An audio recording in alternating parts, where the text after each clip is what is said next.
오늘 저희들 읽은 말씀 사도행전 9장 8절과 9절입니다. 제가 읽겠습니다.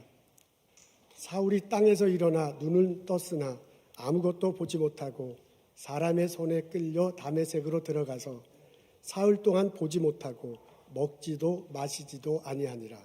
아멘.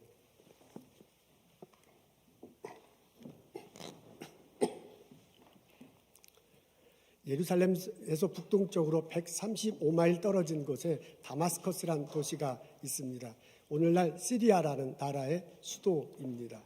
지금은 평범하죠. 또 전쟁으로 인해서 많이 좀 폐허가 되기도 부서지기도 했는데요. 휘랍 로마 시대 때는 아주 번성한 도시였습니다. 동서남북으로 길이 있었다고 해요. 그런 바람에 그런 지리적 위치 때문에 사람들이 많이 모였습니다. 유대 사람들도 그곳에 제법 많이 거주했습니다. 사울이 이 도시를 향해 걸어가고 있습니다. 오른손 손에는 대제사장이 준 공문이 문서가 있습니다. 그곳에 가서 회당에 가서요, 예수를 말하거나 예수도를 믿는 사람들이 있으면 그 사람들을 생포해서 예루살렘으로 끌어다가 형벌을 주기 위함입니다. 그렇게 해서 거의 다마스커스에 도착했는데 사건이 벌어지잖아요. 갑자기 하늘에서 빛이 내려와서 사울을 감싸합니다. 놀래가지고 땅바닥에 엎드려져 있는데요. 소리가 들려요. 사울아 사울아 내가 나를 박해하느냐. 당신이 누굽니까? 라고 물어보니까요. 내가 박해하는 예수다 라고 말하면서요. 그 도시에 들어가 봐라. 누군가 너를 찾아와서 무슨 일을 할 것인지 알려줄 것이다 라고 하고 사라졌습니다. 그 빛이, 그 소리가 사라지고 난 후에 사울이 일어났는데 앞이 안 보이는 거예요. 그래서 막 헤매고다가 이러저러 저러쿵 헤매다가 다른 사람의 손에 의해서 다마스커스로 들어갔습니다. 그 성에는 동쪽 문과 서쪽 문이 있는데 이게 아주 곱게 직선으로 길이 있었는가 봐요. 오늘날의 브로드웨이 혹은 메인 스트리트 같은 길들이 있었는가 봐요. 성경에 직가라고 이렇게 적혀져 있네요. 그 길 옆에 있는 유다 집에 가서 머무릅니다. 그 유다 집에 갔을 때 어떤 일이 벌어졌는지 9절에 나옵니다. 앞에 있어요. 다 같이 함께 읽겠습니다. 시작. 사흘 동안 보지 못하고 먹지도 마시지도 아니하니라. 사흘 동안 3일 동안 보지 못하고 먹지도 마시지도 못했다고 합니다. 아나니아라는 사람이 있습니다. 오늘날 기도하는데 하나님께서 환상 중에 나타나서 바울에게 가라고 요청해요. 그래서 바울에게 가잖아요. 그리고 그에게 안수하며 기도하면서 하나님이 전해주신 말씀을 선포합니다. 내가 왔는데 너가 길 가다가 만난 예수 그분이 보내줘서 내가 왔다. 그리고 그분이 말씀하시기를 내가 안수 기도할 때 너의 눈이 떠질 것이고 성령이 임하게 될 것이다. 그리고 그분이 말씀하시기를 너가 이방인들에게 복음을 전할 것이다. 그것 때문에 고난받게 될 것이다. 라고 말했기 때문에 내가 당신에게 선포하고 안수 기도한다고 기도했습니다. 그때 눈에서 비늘 같은 것들이 떨어졌다고 하네요. 그리고 눈이 떠졌습니다. 일어나서 음식을 먹고 그리고 형제들과 함께 같이 기운을 차렸다는 그런 내용이 오늘 본문에 나옵니다. 이런 이야기를 읽으면 참 재밌습니다. 내용이 막 드라마틱하잖아요. 그리고 또 은혜가 되기도 합니다. 하나님께서 사울을 이렇게 부르셔가지고 십자가와 부활의 의미를 분명 신학적 의미를 밝히죠. 그래서 우리들이 깨닫고 예수를 믿고 구원에 동참하게 됐으니 얼마나 은혜가 됩니까? 그렇게 이 이야기가 내게 한편으로 다오지 않지만 또 한편으로는 이 이야기가 우리를 약간 움츠리게 만들기도 합니다. 왜냐하면 이것은 사울이 회심하는 내용이거든요. 근데 그 회심하는데 드라마틱한 내용이 나와. 그 사건이 있고 난 다음에 예수 안 믿던 사람이 예수 믿는 거예요. 그렇다면 이런 사건이 내게도 있었는가? 오늘 저희들은 예수를 그리스도로 고백합니다. 그렇기 때문에 주일날 교회 와서 예배드리고 온라인으로 참석합니다. 내가 그렇게 예수를 믿을 때, 회심을 할 때 바울처럼 이런 드라마틱한 일이 있었습니까? 어느 날 갑자기 학교에서 빛이 막 임하고요. 소리가 들려서 예수를 믿었습니까? 혹시 내가 그런 경험이 있었다면 참 감사하지만은 만일 내게 그런 경험이 없었다면 오늘의 이야기가 나에게 은혜로 다가오기도 하고 나에게 질문으로 다가오기도 합니다. 그럼 내게는 이런 경험이 없었는데 이런 나는 정말 예수를 믿는 건가? 누군가 나에게 당신 회심했습니까? 라고 묻으면 내가 회심했습니다. 라고 내가 대답할 수 있는가 하는 질문입니다. 여러분, 이 질문에 대해서 우리가 스스로 답하기 위해서는 회심이 무엇인가 라는 것을 성경에 입각해서 정돈해야 할 필요가 있습니다. 회심은 한자어입니다. 회자는 먹는 그 회가 아니고요. 회자는 이게 돌아온다라는 그런 뜻을 가진 한자어입니다. 심은 마음이에요. 그러니까 회심이라는 것을 사전적 의미는 마음이 돌아오는 거예요. 마음이 그전에는 예수님이 없었는데 예수님께 돌아오는 거. 그 주인과 동체가 예수님이에요. 그러니까 쉽게 풀어하려면 내가 전에 예수를 믿지 않았는데 지금 예수를 믿으면 예수를 믿지 않았는데 마음이 변해서 지금 내가 예수를 믿으면 나는 회심한 사람입니다. 그게 사전적 의미의 한글적 사전적 의미의 회심입니다. 근데 이게 회심의 그 기본 뼈대고요. 이 기본 뼈대 위에 살이 붙을 수 있습니다. 살이 붙습니다. 성경을 읽어보면 회심은 세 가지 측면으로 정론할 수 있습니다. 회심의 첫 번째 측면은 뭐냐면 예수님 때문에 마음이 변화되는 것입니다. 여러분, 마음은 생각, 감정, 의지로 구성되어 있습니다. 제가 설교 시간에 자주 말을 하죠. 그게 정돈되어 있으면 성경 읽기가 굉장히 쉬워요. 마음은 생각, 감정, 의지가 있습니다. 그래서 예수를 믿기 전에는 예수에 대해서는 생각이 전혀 없었는데 예수를 믿고 나온 자마다 자꾸 예수님에 대해서 생각해. 그러면 생각에서 변화된 거잖아요. 예수님 때문에 감정 변화도 있습니다. 예수를 전혀 믿지 않으면 이 사람이 십자가 달려도 그게 나하고 무슨 상관이 있어? 아무 상관이 없어요. 근데 예수를 믿으면 그분이 십자가에서 피 흘리셨다는 것 때문에 내가 마음이 아파. 그분이 부활했다. 그것 때문에 내 마음속에 희망이 생겨. 이런 식으로요. 내 감정이 예수님이 죽으셨다, 예수님이 부활한 것 때문에 내 감정에 변화가 생겼다면 나는 내 마음속에 변화가 생기는 겁니다. 여러분, 그전에는 예수님이 이렇게 하라고 가르쳤다. 그게 나하고 무슨 상관이 있어? 아무 상관이 없는 거예요. 근데 예수님이 이렇게 하라고 가르쳤으니 내가 그렇게 안 되더라도 어떻게 그렇게 살아보겠다라고 의지적으로 자꾸 그렇게 노력한다면 그 사람은 의지의 변화가 있는 거거든요. 그러니까 생각하지 않던 사람이 예수님에 대해서 생각하지 않는 사람은 자꾸 예수님을 생각하고요. 예수님 때문에 마음이 아프기도 하고 예수님 때문에 기쁨이 생겨 감정의 변화가 있고요. 예수님 때문에 안 하던 행동을 자꾸 하게 된다면 나는 마음속에 예수님이 계신 것입니다. 그런 변화가 내 속에 있다면 생각과 감정의 의지에 있다면 나는 마음속에 예수님 때문에 변화된 것이고요. 그런 현상이 내게 일어났다면 나는 회심한 사람입니다. 회심의 또 다른 면은 예수님 때문에 영혼의 변화가 있습니다. 영혼, 내 속사람이 변화되는 겁니다. 우리가 성경을 읽으면 예수님 말씀을 읽으면 그 말씀에 대해서 나를 이렇게 비춰보면 내 속에 죄가 드러나 밝은 빛 앞에 내세울 때 내가 더러운 얼굴 모습이 나는 것처럼 내 죄가 드러나요. 근데 성경을 읽으니까 성경 말씀을 들으니까 그 죄가 예수가 십자가에 달리신 걸로 그 보혈의 피로 씻을 수 있대. 그래서 그 예수님의 보혈의 피로 내가 의롭게 된대. 그래서 그 예수님을 때문에 내가 천국에 대한 소망을 가지고 가자. 그게 성경에 적혀 있고 그것이 설교 말씀을 통해서 들려와. 그러면 그렇게 읽혀지는 그 내용, 그렇게 들려지는 내용을 내가 믿고 실제로 내가 그렇게 실천하는 거예요. 내 죄를 드러내는 거야, 예수님 앞에. 그리고 내가 드러내놓고 용서를 구할 때 예수님이 용서해 주신다. 보혈의 피로, 십자가 달친 피로 내 죄를 용서해 주신다. 나를 의롭게 하신다. 라고 적힌 것을 내가 믿고 그 말씀을 붙들고 그것을 깨닫고 살아가는 거예요. 그렇게 될 때 또한 내 마음속에서 옛것은 지나가고 새것이 생기는 것을 경험하게 돼요. 내가 예수님 말씀 안에서 새로운 피조물이 생겼다라고 바울이 말하는데 그게 어떤 것인지 내가 실제로 내 영혼 속으로 경험되는 것이 경험됩니다. 고백되고 경험됩니다. 그렇게 될 때 내가 영혼 속에 변화가 일어나는 거거든요. 내가 예수님 때문에 내 죄 용서받고 나 구원받았다고 고백한다면 지금 그렇게 내 영혼이 변화됐다면 나는 회심한 사람입니다. 회심의 또 다른 면은 삶 속에 변화가 일어납니다.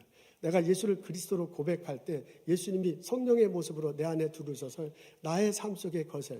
그 성령의 모습으로 들으신 예수님이 나의 마음을 다스리고요.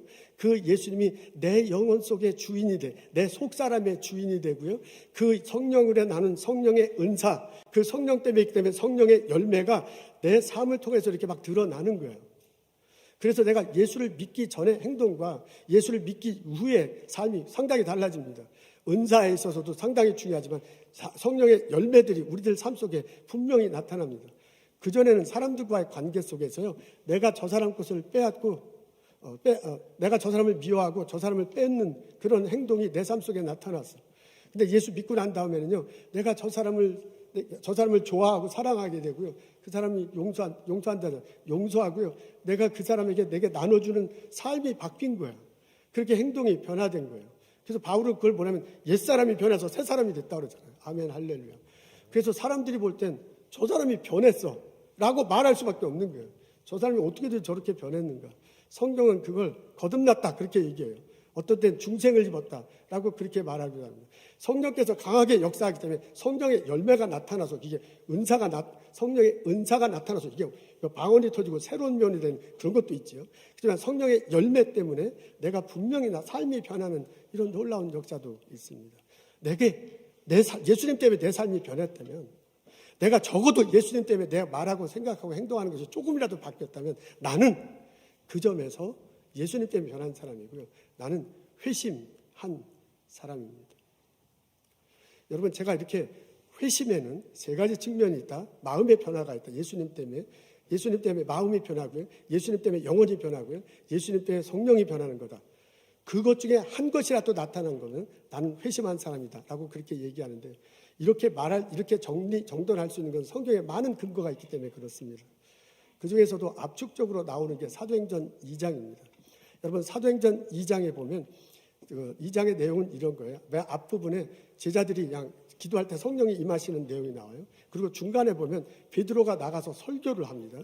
그 설교 듣고 난 다음에 예루살렘에 있던 사람이 그럼 어떻게 했으면 좋겠는가 하고 베드로가 대화를 나누고요.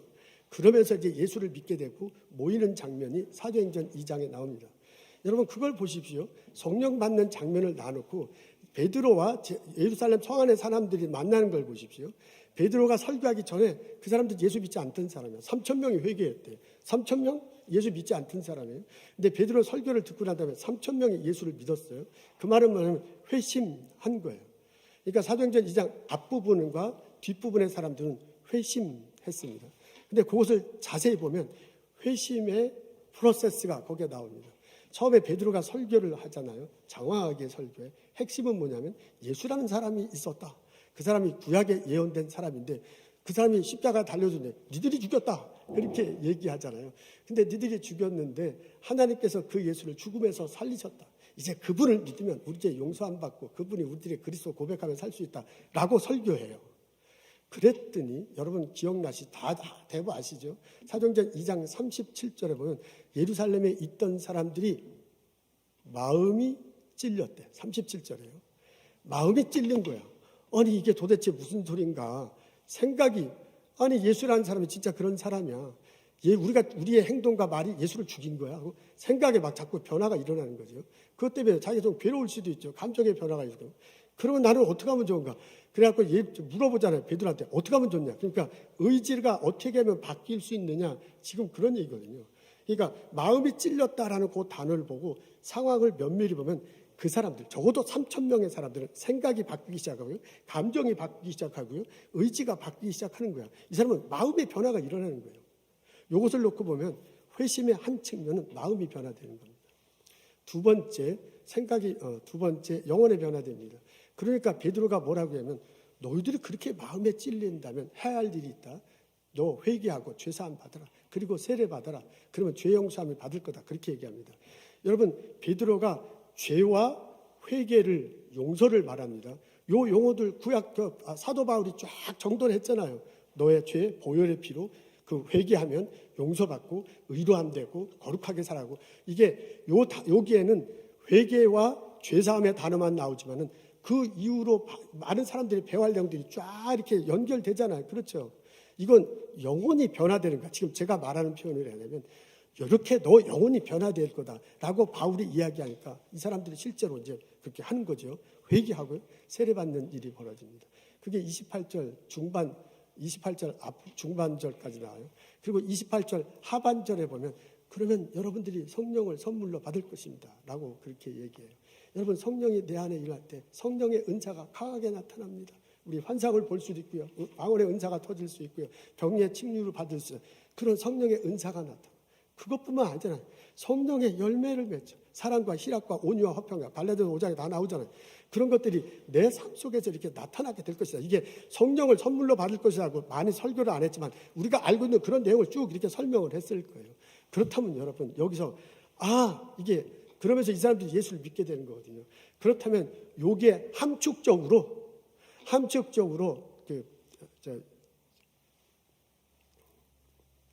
회심을 한다는 게 뭔가를 알 수 있습니다. 여러분, 회심한다는 것을 다시 정돈하면 이래요. 기본적으로 예수님 때문에 내 마음이 변했으면 나는 회심한 사람입니다. 예수님 때문에 내 생각이 바뀌고 행동이 바뀌었어요. 예수님 때문에 내 죄 용서함 받았다 그런 거 알지도 못하고 고백하지도 않았는데 지금 내가 고백하고 나 구원받았다라고 말한다면 나는 회심한 사람입니다. 여러분, 내가 예수님 때문에 내 행동이 변했어. 내가 학생들 대하는 거, 내가 동료들 대하는 거, 내가 이웃 대하는 거, 교회 가기 전하고 교회 하면 완전히 달라졌어. 그러면 나는 회심한 사람입니다. 여러분, 회심에는 이런 여러 가지 측면이 있다는 것을 정돈하고 이것을 깨닫고 이것 때문에 감사하며 살아가는 나와 여러분 되시기를 주님의 이름으로 축원합니다. 아멘. 우리가 회심을 이렇게 정리한다면 회심에 대한 이해 폭이 상당히 넓어지고 깊어집니다. 여러분, 회심에는 다양하게 회심에 대해서 이야기하고 또한 내가 고백해야 할 필요가 있습니다. 여러분, 회심을 하는 회심에는 여러 가지 측면이 있습니다. 하나는 마음속에 변화를 일어나는 측면도 있고요. 또 하나는 영혼의 변화도 있고요. 또 하나는 성령이 임재하시 하는 변화도 있어. 이게 다양한 측면이 있음을 인정해야 돼요. 근데 우리들은 신앙생활하다가 간혹 이 중에 어떤 한 것을 더 강조해요. 그리고 다른 것들에 대해서 등한시하는 경우가 있어요. 성경 말씀대로 감정은 배제하고 내가 죄사함 구원받고 회개하고 의로화되진 거, 이게 말씀을 붙들고 딱 이렇게 정립이 된 사람이 회심한 사람이고 구원받은 사람이다 라고 강조하면서 성령의 역사에 대해서 믿음으로 살아가는 것에 대해서는 슬그머니 등한시할 수도 있습니다. 또 어떤 분들은 성령의 강하게 역사하시는 것에 대해서 굉장히 강조를 해요. 기도하고 성령께서 임하셔서 방언이 터진 그 사람이 회심한 사람이지 다른 것은 아니다라고 그렇게까지는 말은 안 해도 다른 것에 대해서는 좀 등한시하는 수도 있죠. 그게 아니죠. 이 세 가지 측면이 다 있습니다. 우리 어떤 분들은 이제 성경 공부에 참석하기가 어려워서 이게 지금 죄사함에 대한 이게 분명한 성경 구절을 암송하고 이렇게까지는 좀 못하더라도 분명히 예수 믿는 분 있거든요. 성령의 역사하심에 대한 알지만은 그렇게 처음 하지 못하도 분명히 예수를 믿고 마음속에 고백하면서 살아가시는 분도 있거든요. 이게 다 회심의 한 측면이에요. 그래서 회심에는 여러 가지 측면이 있구나라는 것을 알고서요. 그렇게 대할 수 있습니다. 또 하나는 회심의 그 방법에 있어서도 상당히 다양합니다. 사도 바울은 전혀 예수를 믿으려고 할 생각 같아요. 예수 믿는 사람 죽이려고 하는데 하나님께서 강하게 역사하셔서 붙들었잖아요. 근데 사도행전 2장에 보면 안 그래요. 사도행전 2장에 보면 베드로가 설교하고요. 설교를 듣는 사람이 얘기하고요. 대화를 하는 거예요. 그러니까 쉽게 얘기하면 우리가 성경 공부 시간에 성경 공부 본문을 놓고 인도자와 참석자들이 막 이렇게 대화를 하는 것과 똑같아요. 그 대화를 하면서 그런 거구나 하고 깨닫고요. 그러면 나는 안 되는데 그럼 어떻게 하면 되지? 이렇게 하면서 그 2장에 보면 그 예루살렘 성산하고 제자 베드로가 대화하면서 회심을 하거든요. 그러니까 회심의 종류는 달라요. 어떤 분은 종류는 다양해요. 어떤 사람은 강하게 정말 하나님께서 그렇게 막 붙들어서 꼼짝 못하게 하실 수도 있고요. 어떤 사람은 오랜 기간 동안에 질문하고 답하고 괴로워하고 좋아하고 하다가 예수를 믿는다. 이런 수도 생길 수 있다. 그 얘기입니다. 근데 제가 오늘 강조하고 싶은 것은 시간과 기간입니다. 회심의 때와 회심의 기간은 다양할 수 있습니다. 아멘. 오늘 제가 왜 이것을 강조하면요. 그 사도행전 9장을 읽어보면 여러 가지가 우리들에게 도전이 되지만 하나가 도전되는 게 뭐냐? 3일이라는 숫자예요. 사울이 그 유다 집에 들어가서 3일 동안 금식 먹지 않았대요. 자기가 새로 먹지 않은 거거든요. 그리고 이제 그러니까 이제 금식한 거예요. 그리고 나중에 보면 기도하고 그랬어요. 3일 동안에 도대체 왜 이런 일이 벌어졌는가? 도대체 예수가 나에게 원하는 것이 무엇인가? 이런 걸 고민하다가요. 아나니아가 기도할 때 성령께서 역사하셔서 회심을 한 거거든요. 그러면 이걸 진지하게 생각하면 그 사도 바울이 회심한 기간은 딱 3일이야. 3일 안에 이런 역사가 일어난 거예요. 그러면 가만히 생각해 보면 나는 언제 회심을 했는가? 내가 회심한 기간이 3일인가? 라는 것에 대해서 스스로 질문할 수밖에 없습니다. 근데 여러분 그 사도행전 2장에 보면 숫자가 별로 안 나와 있어요. 그래서 사도행전 2장에 베드로와 그 예루살렘 성사람들이 대화하는 장면을 보면 몇 시간 만에 이루어진 것 같아. 그래서 설교하고 대답하고 막 이러다가 회심을 한 거잖아요. 그러면 3시간 안에 이루어질 수도 있어요. 그렇죠? 거기에 시간이 나와 있지 않으니까.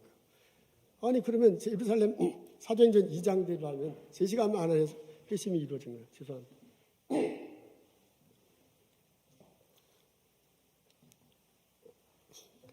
신약성경에 보면 니고데모 이야기가 나옵니다. 요한복음 3장에 나와요. 그분이 사내들인의 지도자라고 그러잖아요. 예수님을 찾아와서 당신은 선생님이다 라고 부르니까 예수님께서 대답해 주는데 예수님의 대답을 뒤로부터 읽어가면 쉬운데 앞에서부터 읽으면 어려워요. 뒤에서는 뭐냐면 내가 예수다, 내가 그리스도다, 나를 믿어라. 그렇게 되면 너가 성령에 임할 것이고 너는 거듭나게 될 것이다. 이 말이거든요. 뒤에서부터 읽으면 이렇게 되는데 앞에서부터 읽으면 거듭나야 된다. 성령으로 된다. 그러니까 이게 좀 헷갈려. 근데 우리도 헷갈리는데 이 니고데모도 굉장히 헷갈렸어요. 그래서 예수님과 대화하고 난 다음에 그냥 돌아갔어요. 이 사람이 어떻게 됐는지 몰라.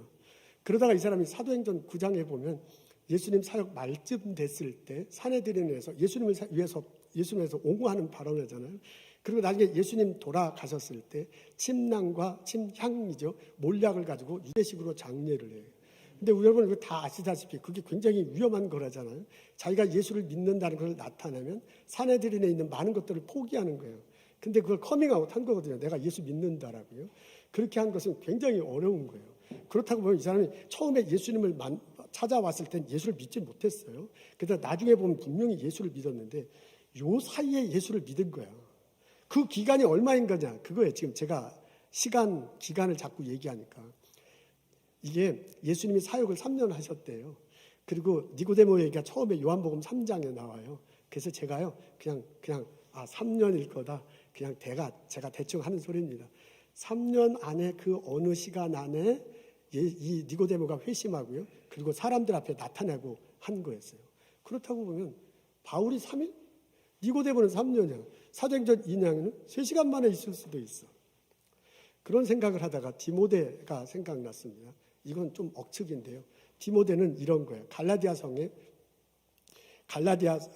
루스드리아 성에 살았다고 그러죠. 갈라디아 지방의 루스디아 성에 살았다고 하잖아요.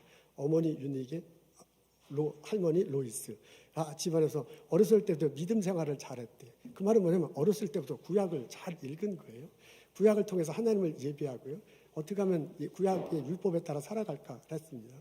그러던 어느 날 바울이 루스드야 성에 오잖아요. 그리고 바울을 통해서 십자가 되시고 부활하신 예수님을 알게 된 거예요.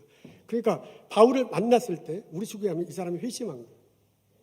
그러니까 바울 만나기 전에는 구약은 알았지만 십자가 되시고 부활하신 예수님을 모르는 거예요. 그러면 이 디모데가 바울을 만났을 때가 언제냐 하는 건데 정확히 안 나와 있어요. 청년회 때 그렇게 된 것 같아요. 그리고 난 다음에 바울과 함께 사역을 했잖아요. 그냥 제가 30살이다 그렇게 생각을 그냥 했어요. 이거는 우리는 뭐 이게 성경에 입각해서 30년이 도대체 어디에 나니까 따지고 물면 할 말이 없어요. 근데 사울이 3일이라고 하니까 니고데모가 3년일 수 있으니까 그냥 제가 맞추기 위해서 디모데는 30년일 수 있지 않을까. 사도행전 2장에는 3시간일 수 있지 않을까. 그냥 제가 만든 숫자예요. 여러분 따지고 들면 잘 대답하기가 어려운데 제가 이렇게 말하는 의도가 무엇인지 여러분 다 아시죠? 성경에 예수를 만나신 분들은 그 때와 그 기간은 다르다. 그 다양성을 인정해야 된다. 그 말입니다. 어떤 분은 정말 3시간 안에, 3일 안에 내가 예수님을 믿고 예수님 안에서 거듭날 수 있죠. 뭐 성경에 나와 있으니까. 근데 어떤 분은 3시간 안에 걸릴 수도 있고, 어떤 분은 3년이 걸릴 수도 있고, 정말 어떤 분은 내가 억지로 만든 말이지만 30년이 걸릴 수도 있어요. 하나님 앞에는 하나님은 1000년이 하루 같고 하루가 1000년 같대. 우리는 3시간이나 3일이나 30년이나 굉장히 중요한데 하나님 보기에는 그렇게 중요하지 않아요. 하나님 보기에는 네 한 영혼이 내게로 돌아왔는가, 그것이 더 훨씬 중요합니다. 그런 점에서 본다면 때때로 어떤 분은 회심한 때를 알아야 된다, 날짜를 알아야 된다, 그런 분도 있지요. 성경적이지 않습니다. 우리는 다양한 하나님 앞에서 다양한 시간이 있을 수 있다는 것을 인정하며 신앙생활 할 수 있습니다.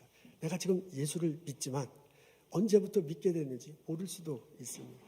그래도 내가 지금 예수를 믿는다면, 예수님 때문에 내 영혼 속에 분명히 죄 용서함 받는다고 고백했다면, 그 예수님 때문에 내 삶이 변화될 때 와서 살아간다면 나는 예수님 안에서 회심한 사람입니다.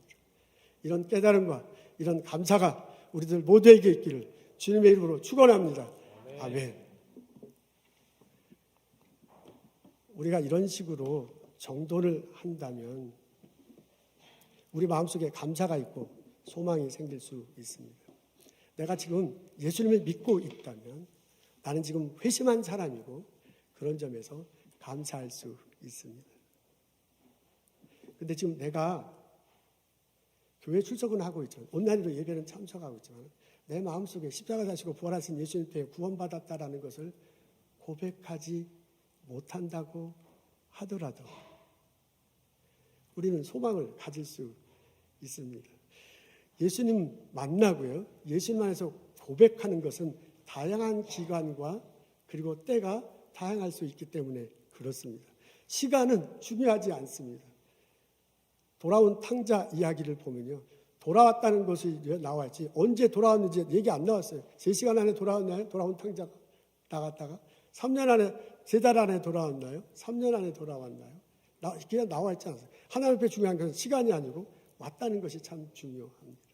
우리 이민교회 참 감사한 현상 중에 하나가, 예전엔 지금은 덜하지만 교회에 왔을 때 사람들을 만나고 미국 생활에 잘 정착할 수 있었습니다. 그래서 교회에 오기 시작해서 신앙생활 하신 분들도 있습니다. 이게 10월이 지나가면 계속 교회를 다녔기 때문에 나도 계속 교회를 다니는데 실제로는 잘 믿겨지지 않은 분이 있을 수도 있습니다. 그렇더라도 우리는 소망을 가질 수 있어요. 예수를 믿고 고백하는 것은 오랜 기간이 있고 때는 하나님의 때가 있는 거거든요. 하나님의 기간이 있는 거거든요.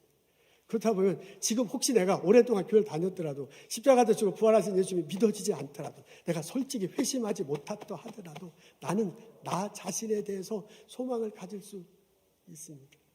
언젠가 하나님 때 하나님께서 강하게 나를 붙드시고 간섭하시고 나의 삶에 내가 내 마음속에 갈증이 만나서 십자가 자시고 부활하신 예수님을 믿고 내가 예수님 때문에 구원받았다 고백하는 이런 일이 있게 될 줄로 믿습니다.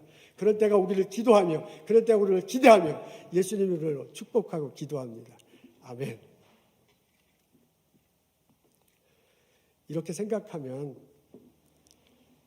우리들 초등부 우리 자녀들에 대해서 우리들은 소망을 가지고 같이 교회 생활할 수 있습니다. 여러분, 오늘 교회 올 때 초등부 어린아이들 데리고 오고요, 그리고 중고등부 학생들 데리고 같이 예배에 참석했을 거라고 그렇게 생각합니다. 우리 아이들 교회 데리고 와서요, 어렸을 때 같이 우리들과 신앙생활 하면서 그 어린 아이들이 믿음이 자라기를 그렇게 기대합니다. 그래서 교회에서 가르쳐 주고요, 그리고 교회 이 신앙적 분위기 있잖아요, 그 분위기 속에서 믿음이 자라기를 원해요.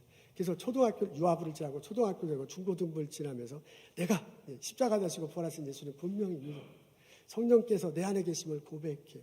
그래서 회심하는 시간이 있고요, 그 마음 가지고 신앙생활 하기를 우리 기대하고 있습니다. 그래서 우리의 기대만큼 실제로 그 마음 가지고 대학교 가서 신앙생활하고요, 청장년 기대를 주면서 인생을 살아가는 우리들 자녀들이 있어서 참 감사해요. 근데 현실은 그렇게 녹록하지가 않아. 중고등학교 갈 때는 부모 따라서 같이 교회 오는데 대학교 들어가서는 자기가 선택할 수 있잖아요. 그래서 이제 교회 출석하지 않는 거예요. 그러다가 점점 교회 생활로부터 멀어지고 신앙을 잃는 우리 아들, 딸들을 보게 돼서 안타까움을 갖습니다. 이런 것이 우리들의 상황인데요. 이런 우리들의 상황 때문에 안타깝기도 하지만 그런 우리들의 상황 속에서 소망을 가질 수 있는 근거가 있어요. 그것은 뭐냐면 하나님은 계속 기다리신다는 거예요. 하나님은 그 영혼이 돌아오길 기다리지 3시간 안에 돌아오느냐 3일 안에 돌아오느냐 3년 안에 돌아오느냐 30년 안에 그거 별로 상관이 없어요. 하루가 천년 같고 천년이 하루 같다는 하나님에게는 그게 상관이 없어요. 돌아온다는 것. 예수 믿지 않는 그들이 다시 예수를 잃었던 그 사람이 돌아온다는 것에 대해서 하나님은 관심을 갖고 있어요. 그렇다고 보면 우리가 적어도 데리고 왔어요. 초등학교 데리고 중고등학교 들어와서 예수님에 대한 마음이 심어진 게 우리가 뿌린 씨앗이 있어요. 우리 전도사님들이 우리 교회 분위기도 뿌린 씨앗이 있어요. 그것이 지금 자라지 않는데 언젠가는 자라 하나님께서 개입하시고 간 거예요. 언젠가는 그 마음속에 영혼 속에 갈급함이 나올 때가 있어요. 하나님의 개입하시고 갈급함이 만나서 언젠간 다시 교회로 오고 언젠간 다시 예수를 고백하고 내가 예수님 때문에 구원받았다라고 회심하는 그런 때가 오게 될 줄로 믿고 그것 때문에 소망을 가지며 우리 자녀들을 바라볼 수 있습니다. 이 소망을 가지고 우리 아들과 우리 딸을 바라보는 나와 여러분 되시기를 주님의 이름으로 축원합니다. 아멘. 제가 어제 CNN 뉴스를 보는데 CNN 논평에 이런 게 나오더라고요. 그 아침 뉴스하고 논평하는 시간인데 그 청소년 요즘 청소년들이 1970년대 80년대하고 많이 달라졌다 하는 그런 논평입니다. 그 뉴욕 타임스의 매트 릭텔 제가 발음 제대로 하는지 모르겠는데 매트 릭텔이라는 기자가 있네요. 그분이 퓨리처상도 받았군요. 그분이 뉴욕 타임즈에 쓴 글을 기반으로 하고 그 사람을 인터뷰하면서 하는 내용입니다. 내용은 이런 거예요. 1970년대, 80년대 학생들의 행동과 지금 중고등학교 학생들의 행동의 패턴이 많이 다르다는 겁니다. 1970년대, 80년대 학생들은 바깥으로 나가려고 했대요. 그래서 자동차 운전하면 안 되는데 그냥 그 몰래 엄마 아버지 차 타고서 바깥으로 나가서 자기들끼리 모여서 킥킥 대며 웃고 그러는 거죠. 그러다가 이제 술도 하고 담배도 하고 예전엔 대마초를 많이 했는가 봐요. 대마초를 하기도 하고요. 갱이 돼가지고 싸우기도 하고요. 임신도 하고 그러는 거예요. 그래서 70년대, 80년대는 그게 중고등학생들 20대 초반까지 상당한 문제였다고 합니다. 그런데 그것이 2000년에 들어오면서요 많이 변하게 됐대요. 여러분 앞에 그 도표가 있는데 그게 잘 작아서 잘 안 보일 텐데 내용 전부 도표가 어떻게 생겼냐면 우하향하고 있어. 옛날에는 높았는데 지금은 낮은 거야. 그게 뭐냐면 옛날에 청소년 먼저 술 담배 많이 했는데 지금은 이제 많이 안 하는 거야. 임신한 놈들이 굉장히 높았는데 2000년대 들어가면서 임신율이 낮아진 거야. 마약도 많이 했는데 점점 적어진 거야. 이거 굉장히 좋은 거 아닌가? 이제 그런 생각이 드는데요. 2000년대 들어오면서 트렌드가 바뀝니다. 2000년대 들어오면서 중고등학생들이 나가려고 하는 게 아니라 안 나가려고 해요. 집 안에 있어서요. 집 안에서 컴퓨터나 혹은 이게 SNS를 통해서 그 컴퓨터나 SNS를 통해서 세상을 바라보는 거예요. 예전에는 대면으로 애들이 만나려고 했는데 지금은 비대면으로 만나려고 하는 겁니다. 그러면서 그 컴퓨터에서 SNS에서 펼쳐지는 저 세상이 진짜 세상인 걸로 생각해. 근데 거기서 나오는 같은 또래가 이 근육질이고 뭐 이쁘고 그러면 그거에 비해서 컴퓨터 앞에 있는 나는 그렇지 못한 거예요. 그래서 그것과 나와 많이 비교하게 된다. 이러면서 많이 좌절하게 된다는 거죠. 그래서 지금의 청소년들이 나가지 않아서 많이 이렇게 나가지 않기 때문에 이게 어려움을 많이 사회성이 이제 많이 줄어든다. 이제 이렇게 되고요. 사회성이 이제 많이 줄어든다. 그러면서 앵자이어티 늘어가고요. 디프레션 늘어가고요. 자살률이 엄청나게 늘어난다. 이제 그런 얘기입니다. 지금 여러분 앞에 도표가 있는데 저게 이렇게 좀 내려가다가 2000년대쯤부터 다시 올라가는데 그 올라가는 것들이 이제 대체 그런 겁니다. 그래서 그 이제 신문 기자가 얘기하는데 지금의 이제 청소년과 20대의 가장 큰 문제는 이게 자살하려고 하는 그런 때문에 참 마음이 아프다라는 것들이 이제 그런 내용입니다. 그러면서 이게 시작된 것이 셀폰이 나오기 시작되면 시작했고요. 이게 증폭된 것이 팬데믹 때문에 증폭됐다라는 그런 내용입니다. 제가 이 기사를 읽고요. 마음이 너무 아팠어요. 그러면서 제가 깜짝 놀라게 됐어요. 아니 도대체 이게 어떻게 된 일인가. 그러면서 우리 교회 중고등학교 학생들을 보기 시작했습니다.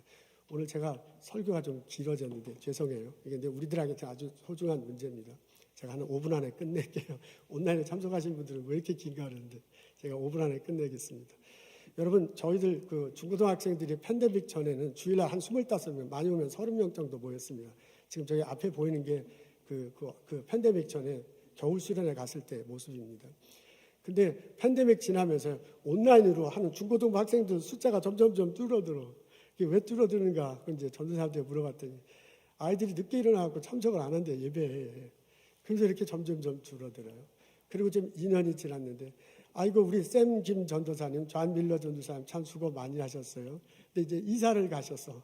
그래서 지금 중고등부 전도사님이 없으세요. 그래서 중고등부 전도사님을 찾고 있는 상황인데, 그러다 보니까 교회 참석률이 너무 저러는가. 지난주에는 중고등부에 3명이 나왔대. 아니, 이게 도대체 어떻게 된 건가. 이러다가 참 크게 우리 아이들이 믿음이 잘 자라기를 원하는데, 심어지기를 원하는데, 교회 안에서 회심하기를 원하는데, 이런 일이 과연 벌어질 수 있을까 하는 그런 아픔과 놀람 같은 것들이 있습니다. 여러분, 중고등부 전도사님 찾고 있습니다. 근데 이제 오실 때까지 지금 전도사님과 선생님들이 돌보고 있습니다. 토요일에는 우리 최희정 집사님하고 방지민 전도사님이 같이 액티비티를 하고요. 주일날은 지금 생강 전도사님, 그다음에 김재환 전도사님이 예배를 이끌 것입니다. 중고등부 학생들 교회 보내주십시오.